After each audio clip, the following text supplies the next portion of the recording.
Hello friends, தளபதியோட the greatest of all time படத்துலேருந்து பார்த்தீங்கன்னா ஒரு அஃபிஷியலான அப்டேட் வந்திருக்கு. அது என்ன அப்படிங்கிறத பற்றி இந்த ஒரு வீடியோவில் பார்க்கலாம். அதுக்கு முன்னாடி நம்ம சேனலை இன்னும் சப்ஸ்கிரைப் பண்ணலாம், சப்ஸ்கிரைப் பண்ணிக்கிங்க. வாங்க வீடியோக்குள்ளே போகலாம். வெங்கட் பிரபுவோட டைரக்ஷனில் நம்ம தளபதி விஜய் அவர்கள் நடிச்சிருக்கிற படம் தான் the greatest of all time. இந்த படத்தில் தளபதிக்கு ஜோடியாக மீனாட்சி சௌத்ரி நடிச்சிருக்காங்க.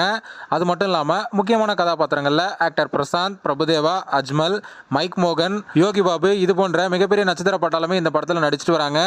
நேற்று மீனாட்சி சௌத்ரி அவர்களுடைய பர்த்டே. ஸோ அதை முன்னிட்டு ஏதாச்சும் ஷூட்டிங் ஸ்பாட் பிக்சர் இல்லைனா நியூ போஸ்டர் ஏதாச்சும் வெளியாகும் அப்படிங்கிற மாதிரி எதிர்பார்க்கப்பட்டது. ஆனால் படக்குழு பார்த்தீங்கன்னா மீனாட்சி சௌத்ரி அவருடைய ஒரு ஃபோட்டோ வச்சு ஹாப்பி பர்த்டே மீனாட்சி சௌத்ரி அப்படிங்கிற மாதிரி பார்த்தீங்கன்னா ஒரே ஒரு போஸ்டர் மட்டும் ரிலீஸ் பண்ணியிருந்தாங்க. அது மட்டும் இல்லாமல் இந்த படத்தில் அவங்களுடைய கேரக்டர் நேம் பார்த்தீங்கன்னா ஸ்ரீநிதி அப்படிங்கிற மாதிரியும் சொல்லியிருந்தாங்க. ஷூட்டிங் ஸ்பாட்ல ஒரு கேக் வெட்டுற மாதிரியான ஒரு போஸ்டரை ரிலீஸ் பண்ணியிருந்தா கூட ரசிகர்களுக்கு கொஞ்சம் ஆறுதலாக இருந்திருக்கும். ஆனால் ஒரே ஒரு ஃபோட்டோவோட பார்த்தீங்கன்னா முடிச்சிட்டாங்க. ஓகே ஃப்ரெண்ட்ஸ், இந்த ஒரு தகவல் பற்றி உங்களோட கருத்து என்ன அப்படிங்கிறத கமெண்ட்ல சொல்லுங்க. இந்த வீடியோ பிடிச்சிருந்தா லைக் பண்ணுங்க, ஷேர் பண்ணுங்க. இது போன்ற தளபதி பற்றின அப்டேட்களை தெரிந்து கொள்ள நம்ம சேனலை சப்ஸ்கிரைப் பண்ணி சப்போர்ட் பண்ணுங்க. அடுத்த ஒரு வீடியோவில் பார்க்கலாம்.